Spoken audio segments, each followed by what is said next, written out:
नमस्कार साथियों, स्वागत है आपका विज़न एकेडमी की ऑनलाइन क्लास में। देखिए, रीट एग्ज़ाम के लिए जो इंग्लिश लैंग्वेज सेकंड का सिलेबस है वो स्टार्ट कर रखा था और काफ़ी टाइम बाद आज फिर से वीडियो डाल रहा हूँ। देखिए, इसमें जो बचे हुए टॉपिक हैं इंग्लिश टीचिंग मेथड के, वो सारे topic one by one every Sunday class डाल दिया करूँगा। मतलब इंग्लिश लैंग्वेज सेकंड का सारा सिलेबस आपको इस यूट्यूब चैनल पे मिल जाएगा। बहुत सारे टॉपिक पहले डाल रखे हैं, आप उनको देख लीजिए। उसके बाद ये जो टॉपिक एवरी संडे मैं आपको प्रोवाइड करवाऊँगा वो आप देखते रहिए। तो आज का हमारा टॉपिक है प्रिंसिपल ऑफ टीचिंग इंग्लिश। तो देखिए, principle of teaching English, English पढ़ाने के सिद्धांत क्या हैं। तो सबसे पहले तो हमें ये जानना ज़रूरी है कि इंग्लिश लैंग्वेज को पढ़ाया क्यों जाता है, क्या इसकी इम्पोर्टेंस है। So English is a global language. It is the most spoken language in the world after Chinese language. देखिए, इंग्लिश जो है वो एक वैश्विक भाषा है और चाइनीज़ लैंग्वेज के बाद सबसे ज़्यादा बोली जाने वाली दूसरी लैंग्वेज क्या है? इंग्लिश है। It is the link language in India. The correspondence between two countries and two states happens only through English. देखो, इंडिया के अंदर जो लिंक लैंग्वेज है दो स्टेट्स के बीच जो लिंक लैंग्वेज है वो इंग्लिश है. आप केरला चले जाते हो, आप महाराष्ट्र चले जाते हो, आप गोवा चले जाते हो, तो अगर आपको मराठी लैंग्वेज आती है, तमिल लैंग्वेज आती है, तब तो आप वहाँ पर बात कर सकते हो, अदरवाइज़ इंग्लिश में आप उनसे बात कर सकते हैं. ठीक है, तो इंग्लिश एक लिंक लैंग्वेज है दो स्टेट के बीच की. ओके, और दो कंट्रीज़ के बीच की भी लिंक लैंग्वेज क्या है? इंग्लिश है. इसलिए इसको सिखाया जाता है. Since English is a language of international communication, learning English language is a common goal for many people. देखो, इंग्लिश जो है ये कम्युनिकेशन लैंग्वेज है, इंटरनेशनल कम्युनिकेशन लैंग्वेज है. मतलब हमें इंटरनेशनली किसी से बात करनी है तो हम इंग्लिश में ही कर सकते हैं, क्योंकि हिंदी उनको समझ नहीं आती है और वहाँ जो लैंग्वेज बोली जाती है, फ्रेंच बोली जाती है, जर्मन बोली जाती है, जो भी लैंग्वेज बोली जाती है वो हमें समझ नहीं आती है. तो ये एक कॉमन लैंग्वेज है, कम्युनिकेशन लैंग्वेज है, जिससे हम उनसे बात कर सकते हैं. The aim of teaching English in India is to enable the student to get command over the language. देखो, इंडिया में इस लैंग्वेज को पढ़ाने का उद्देश्य क्या है कि जो भी इंडियन स्टूडेंट्स हैं, जितने भी इंडियन स्टूडेंट्स हैं, वो इस लैंग्वेज पर कमांड हासिल कर ले, अच्छे से इस लैंग्वेज को सीख जाएं.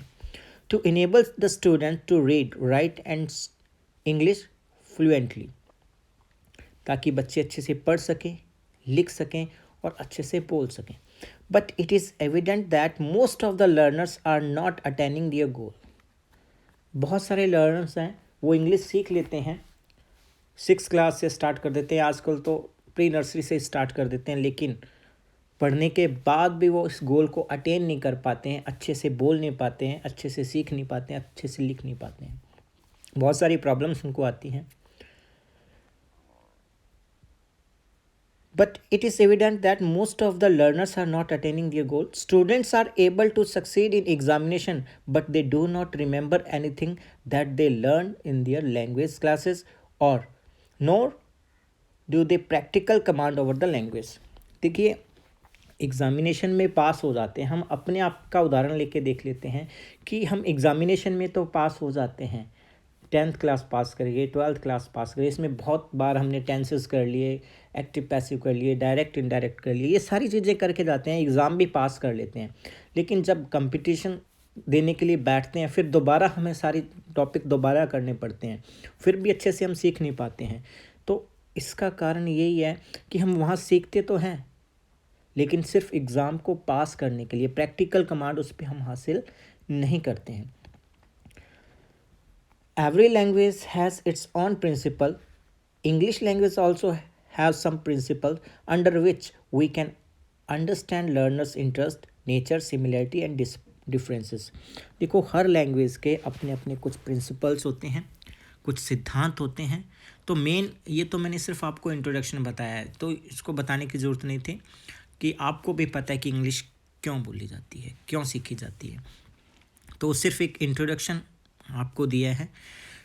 तो इंग्लिश लैंग्वेज के भी कुछ प्रिंसिपल होते हैं, जैसे हर लैंग्वेज के कुछ प्रिंसिपल हैं, तो इंग्लिश लैंग्वेज के भी ऐसे कुछ प्रिंसिपल हैं, और उन प्रिंसिपल्स को फॉलो करके हम इंग्लिश लैंग्वेज को इफ़ेक्टिवली लर्नर तक पहुंचा सकते हैं, उसको सिखा सकते हैं। तो इस लैंग्वेज के हेल्प से जब इन प्रिंसिपल्स को हम फॉलो करते हैं, उसकी हेल्प से हम उनके इंटरेस्ट, उनके नेचर, सिमिलैरिटीज़ एंड डिफरेंसेस, कि किस स्टूडेंट का क्या इंटरेस्ट है, कैसा उसका नेचर है, क्या सिमिलैरिटी है, क्या डिफरेंसेस है, मतलब बहुत सी चीज़ें हम पता लगा पाते हैं इन प्रिंसिपल्स को फॉलो करके। तो देखिए, अब चलते हैं हम इंग्लिश लैंग्वेज के कुछ प्रिंसिपल्स। मैं आपको बताऊंगा कि जब हम इंग्लिश सीखते या सिखाते हैं तो हमें कुछ सिद्धांतों का पालन करना पड़ता है। तो कौन कौन से प्रिंसिपल हैं? देखो, फर्स्ट प्रिंसिपल है इंग्लिश लैंग्वेज का principle of naturalness. Principle of naturalness, जिसको हम बोल देते हैं स्वाभाविकता का सिद्धांत। ठीक है। A language can be learnt naturally. Nature has given us power to speak, but we learnt language ourselves. देखिए, कोई भी लैंग्वेज है वो स्वाभाविक रूप से सीखी जाती है। इसके लिए कोई ग्रामर पर कमांड करने की ज़रूरत नहीं होती। सबसे पहले हमें नेचुरली सीखनी पड़ती है। जो भी अपनी मदर टंग है, अपनी मातृभाषा हमने सीखी है, वो घर पर बैठ के सीखी है, बचपन से सीखना शुरू कर दिया है। इसके लिए हमने पहले से कोई ग्रामर नहीं सीखी थी, तो ये नेचुरली सीखी जाती है। Nature has given us power to speak, but we learn language our self. देखिए, जो प्रकृति है उसने हमें बोलने की क्षमता प्रदान की है। अब हमने बोलना कैसे है ये हम खुद सीखते हैं। हम जैसे एनवायरनमेंट में रहते हैं, जैसी फैमिली में रहते हैं, जैसा बैकग्राउंड है, जैसी कंट्री में रहते हैं, वैसी हमारी लैंग्वेज हो जाती है, और ये हम सीखते हैं। और ये सीखते कैसे हैं? नेचुरली सीखते हैं। एक पंजाबी परिवार में पैदा होने वाला बच्चा पंजाबी बोलेगा, और एक इंग्लिश फैमिली में पैदा होने वाला बच्चा इंग्लिश बोलेगा। उसको ग्रामर शुरू में सिखाने की ज़रूरत नहीं होती। ये तो हम सीखते हैं। सेकंड लैंग्वेज जब हम सीखते हैं तब हम उसकी ग्रामर और उसके प्रिंसिपल्स को सीखते हैं। By nature we are gifted with power to learn, under which we have learned LSRW। देखो, नेचर ने हमें एक गिफ्ट दिया है, एक पावर दिया है कि हम सीख सकते हैं, और उसके अंदर हम क्या सीखते हैं? LSRW। LSRW क्या है? Listening, speaking, reading and writing.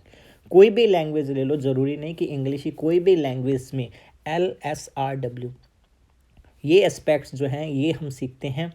Learning, speaking, reading and writing, in components को जब हम सीख लेते हैं तब ही हम मानते हैं कि हम किसी लैंग्वेज को सीख चुके हैं। तो पहला सिद्धांत क्या है? पहला सिद्धांत है नेचुरलनेस का, मतलब कोई भी लैंग्वेज नेचुरली सीखी जाती है। Okay. Principle of drill and practice. Principle of drill and practice. देखो, अगर हम सेकेंड लैंग्वेज सीख रहे हैं, मदर टंग जो है वो तो नेचुरली सीखी जाती है, सेकेंड लैंग्वेज सीखी जाती है तो उसकी ड्रिल और प्रैक्टिस करनी पड़ती है। ओके। जो फर्स्ट प्रिंसिपल है वो हमें ये बताता है कि हम किसी स्टूडेंट को हम अगर इंग्लिश सेकेंड लैंग्वेज के रूप में सिखा रहे हैं तो उसको नेचुरली सिखानी चाहिए। ओके। उसको ऐसा लगना चाहिए कि वो अपनी मदर टंग को सीख रहा है, डायरेक्ट मेथड से उसको बताना चाहिए। सेकंड है principle of drill and practice. Learning English is a habit formation. When students are learning a foreign language, they need sufficient practice and drill to do away with mother tongue, since the sound of the new language is different from those of mother tongue. देखो, अगर कोई भी student जो है वो foreign language सीखता है या इंग्लिश लैंग्वेज सीखता है तो उसको बहुत ज़्यादा प्रैक्टिस करनी पड़ती है, और ये प्रैक्टिस ज़रूरी भी है।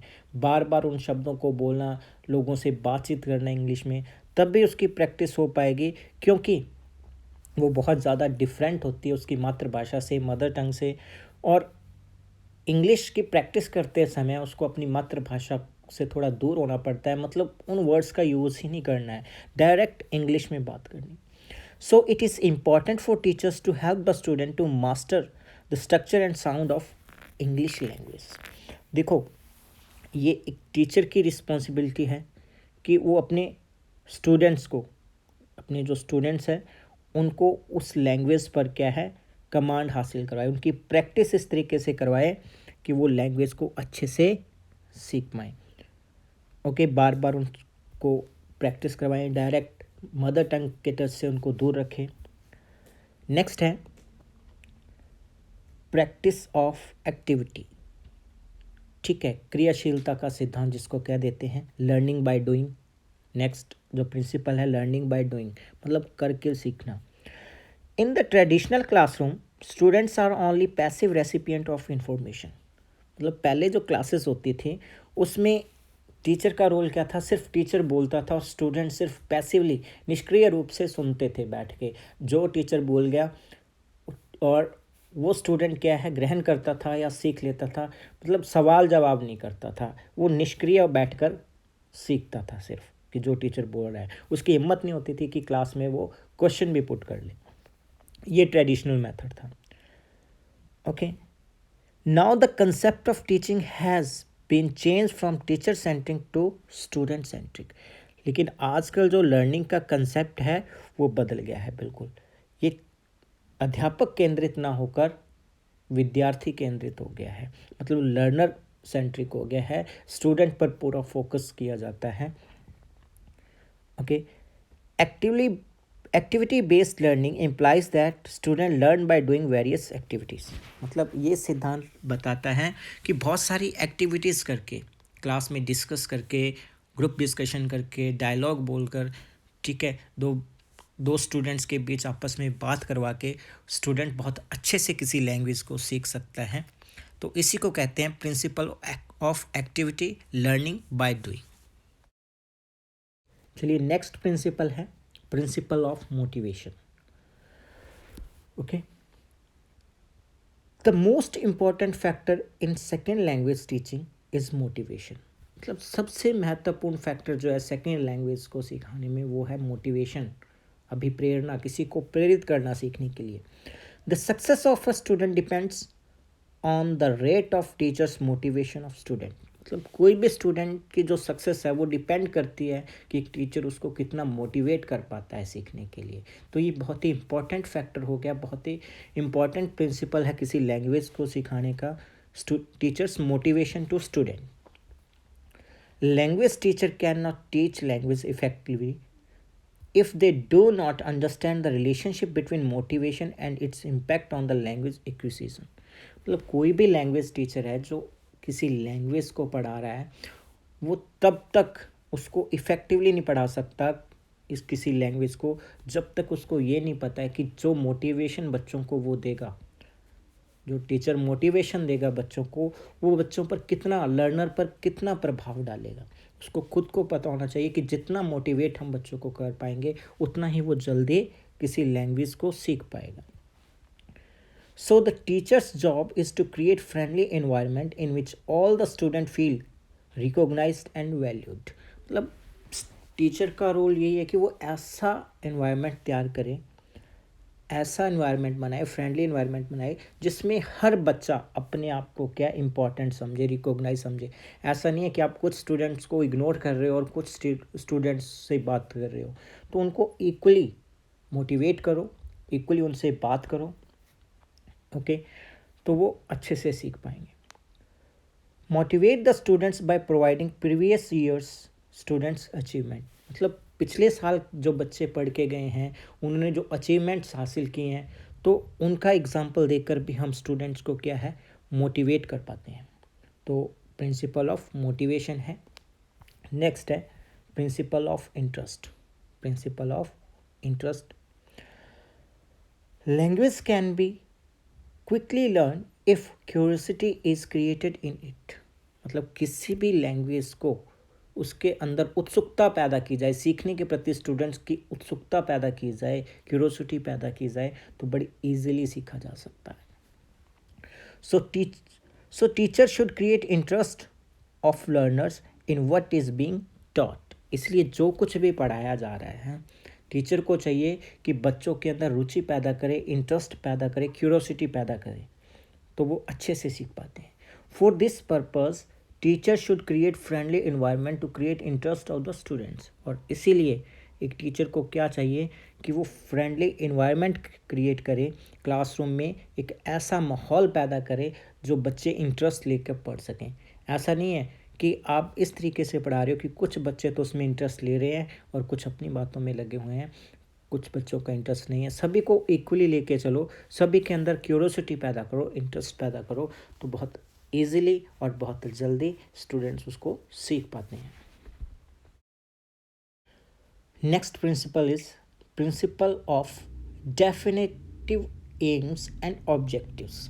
हमारा जो नेक्स्ट प्रिंसिपल है वो है principle of definitive AIIMS and objectives. मतलब जो लैंग्वेज हम सिखा रहे हैं, जो लैंग्वेज सेकेंड लैंग्वेज हम सिखा रहे हैं, तो हमारा एक एम डेफिनेट होना चाहिए कि हम सिखाना क्या चाहते हैं, हमारा गोल क्या हासिल करना है, तब हम उस लैंग्वेज को अच्छे से सिखा पाते हैं। The teaching of English language becomes fruitful only when the teacher is aware of definite AIIMS and objectives. मतलब किसी भी लैंग्वेज को या इंग्लिश लैंग्वेज सीखना तभी फ्रूटफुल, तभी फलदायक हो पाता है, तभी उससे कुछ रिजल्ट निकलता है जब टीचर को ये पता हो कि आज जो टॉपिक पढ़ा रहा है उसका एम एंड ऑब्जेक्टिव क्या है। मतलब किस मकसद से, किस एम से मैं इस टॉपिक को पढ़ा रहा हूँ, इससे बच्चे के अंदर, लर्नर के अंदर कौन सी स्किल डेवलप होगी। A teacher should focus on achieving the following objectives. तो एक टीचर को फोकस करना चाहिए कि ये जो ऑब्जेक्टिव्स हैं, फॉलोइंग ऑब्जेक्टिव्स हैं, उनको वो प्राप्त कर सके जब वो इंग्लिश लैंग्वेज सिखा रहा है स्टूडेंट को। फर्स्ट ऑब्जेक्टिव है टू अंडरस्टैंड स्पोकन इंग्लिश। मतलब जो आप बोला जा रहा है इंग्लिश में उसको समझ पाएँ। स्टूडेंट्स को ऐसा बनाओ कि जो इंग्लिश में पढ़ाया जा रहा है, इंग्लिश में बोला जा रहा है, वो उसको समझ सकें। टू स्पीक इंग्लिश, वो इंग्लिश को बोल सकें। To understand the written English, उनके सामने कोई चैप्टर, कोई ऐसे कोई पैराग्राफ पढ़ा है तो उसको पढ़कर वो समझ सके कि क्या इन्फॉर्मेशन प्रोवाइड करवाई जा रही है इस ऐसे के through. To write in English, और उनको इंग्लिश में लिखना आ जाए। तो ये इंग्लिश टीचिंग का एम एंड ऑब्जेक्टिव होता है किसी भी टीचर का, कि जब उसको सिखा रहा है तो ये 4 स्किल्स उनके अंदर डेवलप करनी पड़ेगी। अगर ये चारों स्किल्स डेवलप हो पाती हैं तभी हमारा एम एंड ऑब्जेक्टिव पूरा हो पाता है। सिर्फ बोलना सिखाने से इंग्लिश नहीं होता। किसको इंग्लिश लैंग्वेज बोलनी आ गई है तो उसको सिखा दिया, क्योंकि कुछ फ्रेजेस ओके हम ऑलरेडी सिखा देते हैं कि यहाँ पर यूज़ करने हैं, तो वो बच्चा क्या है, वो स्टूडेंट क्या है, लर्नर क्या है, वो कुछ जगहों पर इंग्लिश बोल पाता है लेकिन कुछ जगहों पर नहीं बोल पाता है, क्योंकि हमने उसको सिर्फ कुछ फ्रेजेस सिखा दिए, बोलना सिखा दिए, तो उसको सामने क्या बोला जा रहा है ये समझ नहीं आएगा। तो ये चारों के चारों ऑब्जेक्टिव जहाँ पूरे होंगे तभी हम कह सकते हैं कि हमने ट्रूली इंग्लिश लैंग्वेज किसी को सिखा दी है। नेक्स्ट है प्रिंसिपल ऑफ वैरायटी। मतलब प्रिंसिपल ऑफ वैरायटी क्या है? Variety is also one of the most influential factor to enhance the teaching learning process. मतलब अलग अलग तरह के विकल्प हमारे पास होने चाहिए। अगर टीचिंग लर्निंग प्रोसेस को हम बहुत ही प्रभावशाली बनाना चाहते हैं तो उसमें वैरायटी उत्पन्न करनी पड़ेगी। मतलब दूसरों से थोड़ा हटकर कुछ अलग उनको सिखाना पड़ेगा। Conventional method of teaching are outdated now. मतलब पहले जो टीचिंग के मेथड होते थे आजकल वो पुराने हो गए हैं, कन्वेंशनल मेथड आजकल नहीं चलते हैं।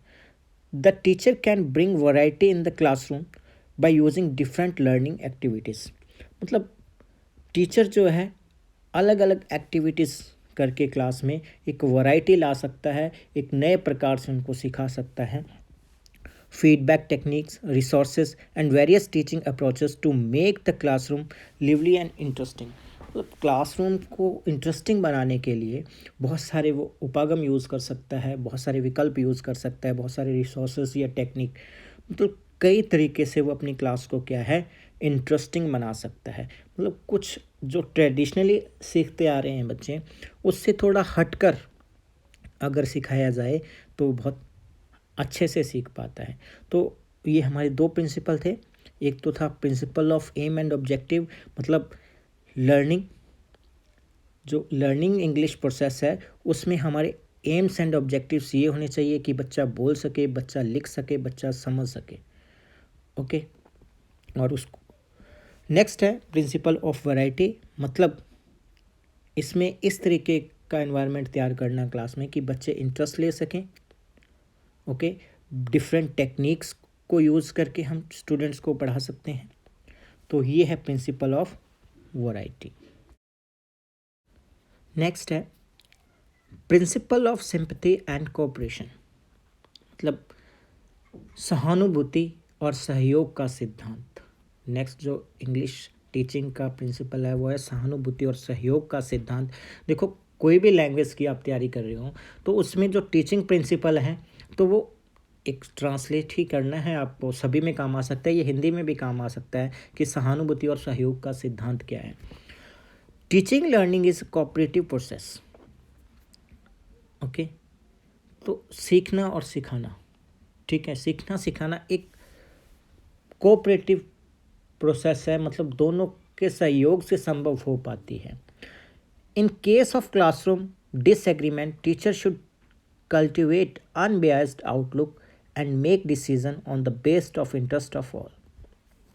अब देखो, किसी क्लास के अंदर क्या है, डिसएग्रीमेंट, मतलब बच्चे आपस में सहमत नहीं हैं, ठीक है, एक दूसरे की विचारधारा से, या वो आपसे सहमत नहीं है, तो टीचर को ऐसा आउटलुक देना चाहिए, ऐसे एग्जाम्पल देने चाहिए, और उसका जो डिसीज़न होता है वो पक्षपात रहित होना चाहिए, मतलब किसी से पक्षपात नहीं करना चाहिए, पूरे कोऑपरेट करना चाहिए। जो स्टूडेंट्स हैं, जो वीक स्टूडेंट हैं, उनको कोऑपरेट करना चाहिए, उनके प्रति सिंपैथी होनी चाहिए। ऐसा नहीं है कि वो सिर्फ इंटेलिजेंट स्टूडेंट्स को पढ़ा रहा है और वीक स्टूडेंट्स को नेग्लेक्ट कर रहा है, ठीक है, तो ये क्या हो जाएगा, अगर वो ऐसा करता है तो क्या है, उनके साथ भेदभाव कर रहा है, वो बियास टीचिंग है।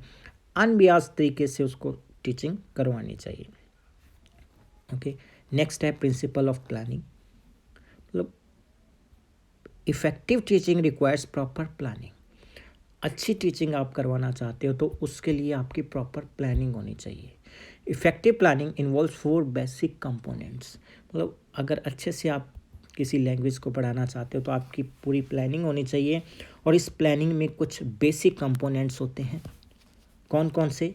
वेल ऑर्गेनाइज सिलेबस, मतलब आपका पूरे तरह से संगठित सिलेबस होना चाहिए, अच्छे तरीके से सिलेबस को पहले ही मेंटेन करके रखा होना चाहिए। लर्निंग ऑब्जेक्टिव्स, दूसरा आपको पता होना चाहिए कि लर्निंग ऑब्जेक्टिव क्या है, जो सिलेबस मैंने पढ़ाता है उसका ऑब्जेक्टिव क्या है, क्या सिखाने के लिए, उससे क्या उद्देश्य की पूर्ति होती है। एंड टीचिंग लर्निंग एक्टिविटीज़, ये पहले से डिसाइड होनी चाहिए कि टीचिंग लर्निंग में कौन कौन सी एक्टिविटीज़ करनी है, स्टूडेंट को कैसे पढ़ाना है। और चौथा है फीडबैक, और जो कुछ आपने पढ़ाया उसके बाद उसका फीडबैक भी लेना है।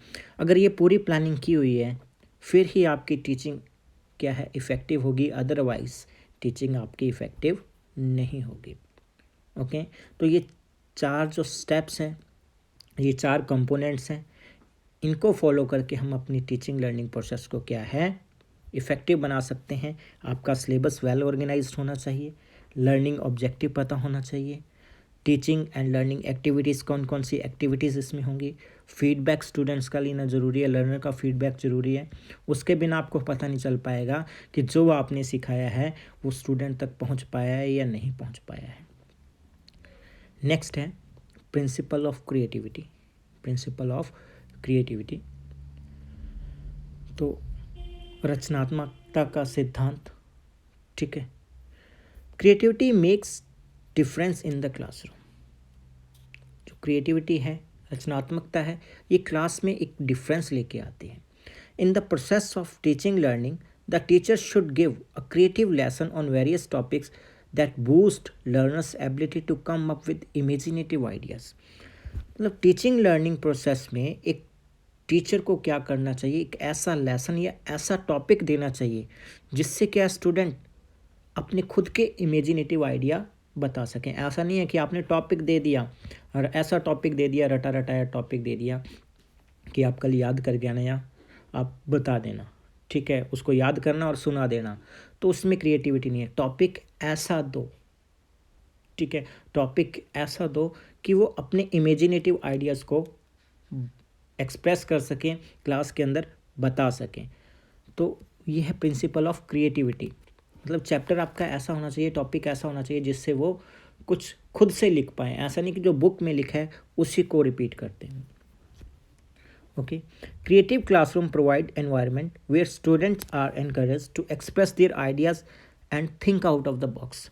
क्रिएटिव क्लासरूम क्या होता है, जहाँ पर स्टूडेंट्स क्या है अपने खुद के आइडिया एक्सप्रेस कर सकते हैं और आउट ऑफ द बॉक्स, मतलब जो सिलेबस है, जो टॉपिक बुक में लिखा हुआ है उससे थोड़ा हटकर वो अपने आइडियाज़ को एक्सप्रेस कर सकते हैं, तब भी टीचिंग लर्निंग प्रोसेस क्या है, इफ़ेक्टिव हो जाती है। तो ये हमारा जो प्रिंसिपल था वो था principle of creativity. Next principle है principle of individual differences. Principle of individual differences मतलब व्यक्तिगत भिन्नताओं का सिद्धांत। क्या कहता है, every learner differs from other in some और अदर वे। मतलब कोई भी लर्नर है वो एक दूसरे से भिन्न होता है, किसी ना किसी प्रकार से एक दूसरे से अलग होता है। उनकी कैप्चरिंग पावर अलग हो सकती है, उनकी जो इंटेलिजेंस है वो अलग हो सकती है, ठीक है, उनका एक्सप्रेस करने का जो तरीका है वो अलग अलग हो सकता है।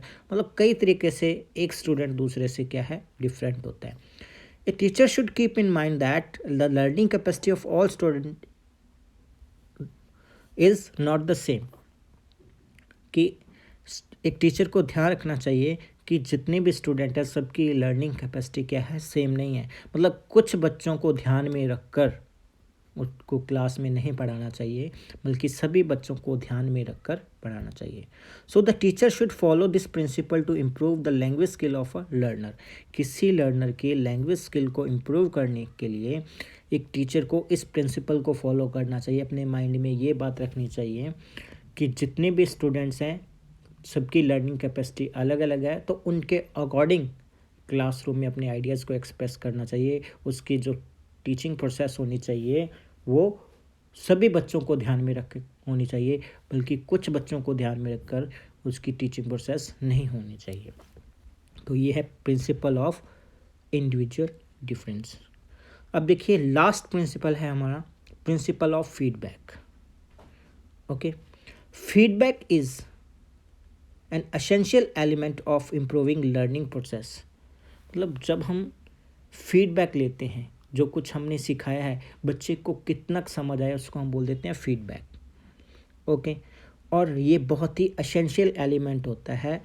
इसके बिना टीचिंग लर्निंग प्रोसेस जो है वो कंप्लीट नहीं मानी जाती, अधूरी मानी जाती है। क्योंकि आप कितना मर्जी सिखा लो, जब तक आप उससे फीडबैक नहीं लेते हैं, ये नहीं पता लगा पाते हैं कि स्टूडेंट को कितना समझ आया है, तब तक आपकी टीचिंग लर्निंग प्रोसेस क्या है, सक्सेसफुल नहीं मानी जाती। Giving feedback is an important skill for teachers in higher education and has a major influence on the quality of students' learning process. तो फीडबैक देना क्या है, बहुत ही इम्पॉर्टेंट स्किल है, ठीक है, for teachers in higher education. मतलब higher education में आप बच्चे को कितना समझा रहे हो, लेक्चर दे रहे हो, तो बच्चा आगे से क्या फीडबैक दे रहा है, लर्नर क्या फीडबैक दे रहा है, ये बहुत ही इंपॉर्टेंट है। Feedback can be delivered oral or written and it can be given to individual student or to the whole class. Feedback जो है हमारा ये orally भी हो सकता है, मतलब क्लास में खड़ा करके उससे फीडबैक ले सकते हैं, उससे क्वेश्चन पुट अप कर सकते हैं, रिटन में उसका टेस्ट ले सकते हैं, या और फीडबैक क्या है, किसी एक पर्टिकुलर स्टूडेंट्स, किसी इंडिविजुअल बच्चे से भी हम पूछ सकते हैं और पूरे ग्रुप से भी हम फीडबैक ले सकते हैं एक टेस्ट ऑर्गेनाइज करके। Through proper feedback, students are able to get guidance and opportunity for improvement by acknowledging their drawbacks. मतलब फीडबैक के माध्यम से क्या हो पाता है कि स्टूडेंट को एक प्रॉपर गाइडेंस मिल जाती है, कहाँ पर उसने गलती की और उसको अपनी जो कमियां थी उसको इम्प्रूव करने का अवसर मिल जाता है। वो अपनी उस कमियों को इम्प्रूव कर पाता है। जब वो फीडबैक देता है और कोई चीज़ उसको समझ नहीं आती है, ओके, या वो रॉन्ग करता है, तब टीचर क्या है उसको दोबारा बता देता है। मतलब उसको एक अपॉर्चुनिटी मिल जाती है कि कहाँ पर कमी रह गई है, उस कमी को वो इम्प्रूव कर सकता है। तो देखिए ये थे हमारे principle of teaching English language. Next class में जल्दी ही मिलते हैं नए टॉपिक के साथ। Thank you very much.